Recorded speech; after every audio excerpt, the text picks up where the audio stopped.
And non-immigrants admitted in any status, even if the status has expired. So if they've made an admission, even if they're here undocumented, they're subject to deportability. Right. So inadmissibility. What makes somebody inadmissible? Crimes involving moral turpitude, including attempts and conspiracy. There is something called the petty offense exception or the juvenile exception, which may, thank you very much, which may, even if they're convicted of that offense, they get like a pass. They get one strike, and that's fine. Controlled substance offense will make somebody inadmissible. 2 or more offenses in which the aggregate sentences to confinement were 5 years or more. Or somebody who the government knows or has reason to believe that they are a drug trafficker or a money launderer. So somebody who has had, I'll give you guys an example of a case I had. I had somebody who got arrested for possession with intent to distribute cocaine by the Roswell Police Department. Through some sort of miracle, that was reduced down to a disorderly conduct. There were some issues with the police department. He was a legal permanent resident. He traveled, and when he came back, he got put in removal proceedings under reason to believe, because they went back and they pulled the records, and eventually we were able to resolve it successfully. But that's something that just because somebody gets a drug crime reduced or dismissed doesn't mean that it couldn't have a consequence in the future. So that might be something that you might want to address. Yes, a question.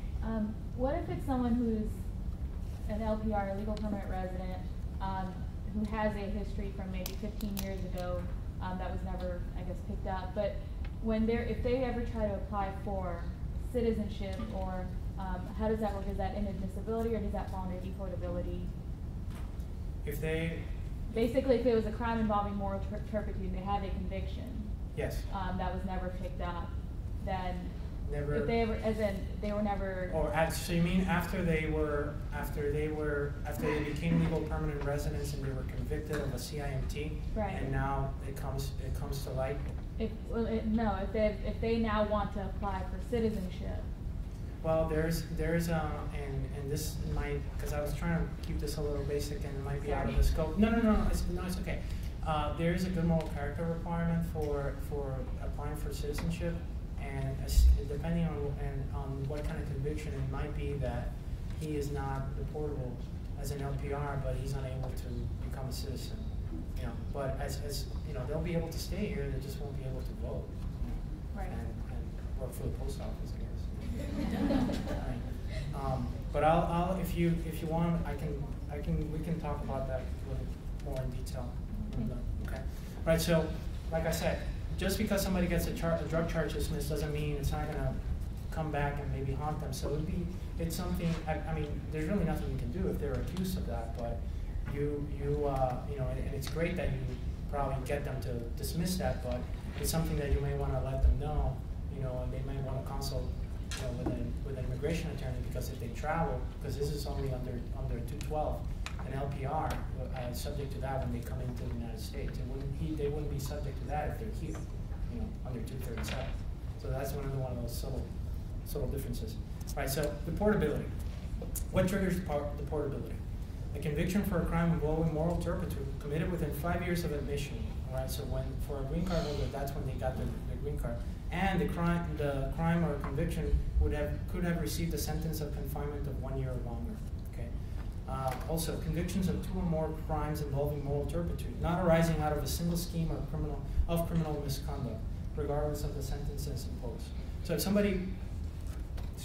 somebody is a legal permanent resident and they're charged with 2 counts of simple battery, that doesn't mean 2 CI or batteries or it doesn't mean it's going to be 2 separate charges, because they are rules out of the single scheme.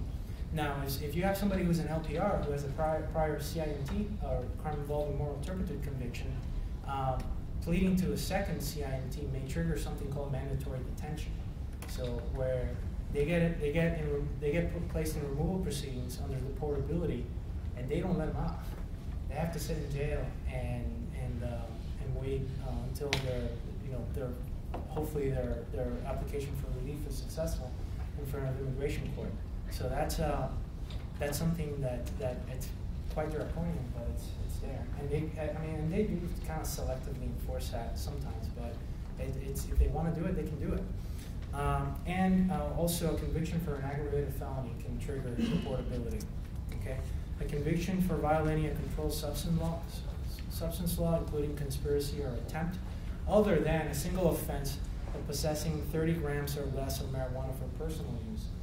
A conviction for certain firearm offenses, and a conviction for a crime of domestic violence, a crime of stalking, or a crime of child abuse, child neglect, or child abandonment can all trigger deportability.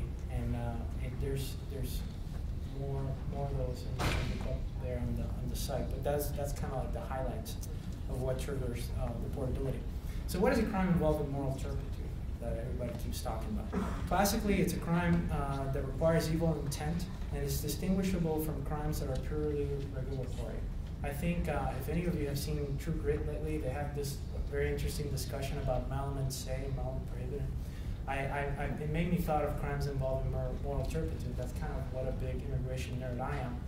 But I think malum in se would be a crime involving moral turpitude. And in 2008, the Attorney General issued a binding decision carrying this definition.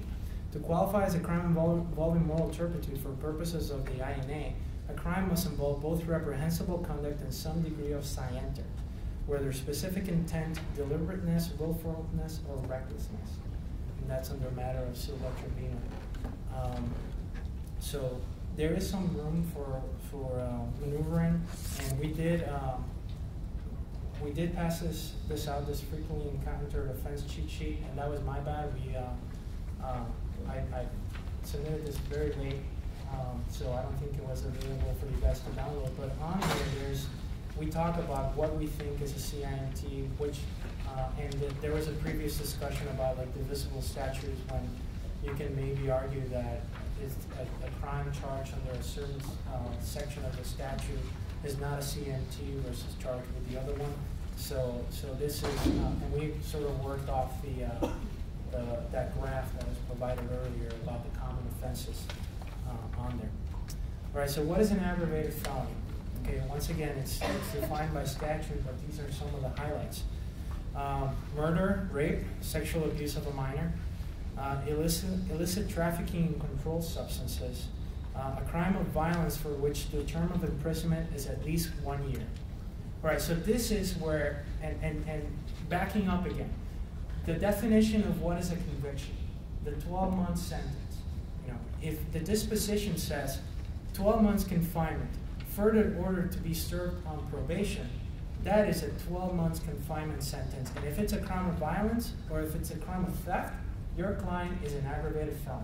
And that, for the most part, is a showstopper in immigration. So theft or burglary offense for which the term of imprisonment is at least 1 year. So a legal permanent resident who shoplifts a stick of gum and gets to court and gets there and they're like, just plead guilty.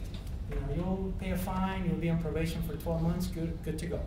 The disposition says 12 months confinement for the order to be served on probation. Your client is an aggravated felon. And the government of the United States is going to try to take away their green card. So that's why it's very important, very important. These two things, for crime of violence, I typically see these a lot with like domestics or just battery, something that for anybody else is just a day in court and some probation and a blemish on their record. This is a death penalty for some people who are here, who come from very bad parts of the world, and it's something that you can't take lightly. Okay. So also a fraud and deceit crime in which the loss of the victim or victims exceeds $10,000. Okay.